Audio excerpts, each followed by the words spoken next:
तील खारतळे गाव येथे पत्नीच्या मारहाणीत पतीचा मृत्यू झाल्याची धक्कादायक घटना उघडकीस आली आहे। या प्रकरणामुळे परिसरात खळबळ उडाली आहे। मंगेश देवीदास गोटे, वय वर्ष 45 असे मृत व्यक्तीचे नाव आहे। ही घटना वलगाव येथील पोलीस स्टेशन हद्दीत घडली। मिळालेल्या माहितीनुसार मंगेश गोटे हे सतत दारू पीत असल्यामुळे घरात वारंवार वाद होत होते। याच कारणावरून पती पत्नीमध्ये पुन्हा वाद निर्माण झाला। वादाच्या भरात पत्नीने रागाच्या भरात पतीला लाथाबुक्क्यांनी मारहाण केली।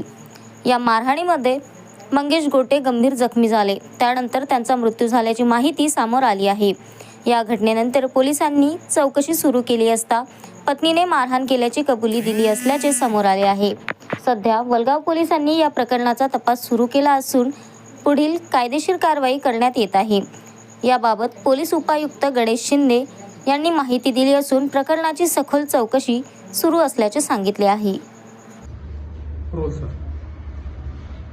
वलगाव पोलीस ठाणे हद्दीत खारतळे गाव या ठिकाणी मंगेश देवीदास गोटे याची त्याच्याच पत्नीने नेहमी दारू पिऊन त्रास देतो आणि मारहाण करतो। या कारणावरून हाताबुक्क्यांनी मारून त्याचा खून केलेला आहे। या प्रकरणी वलगाव पोलीस ठाण्याचे अधिकारी गुन्हा दाखल करून पुढील तपासाची प्रक्रिया करत आहेत।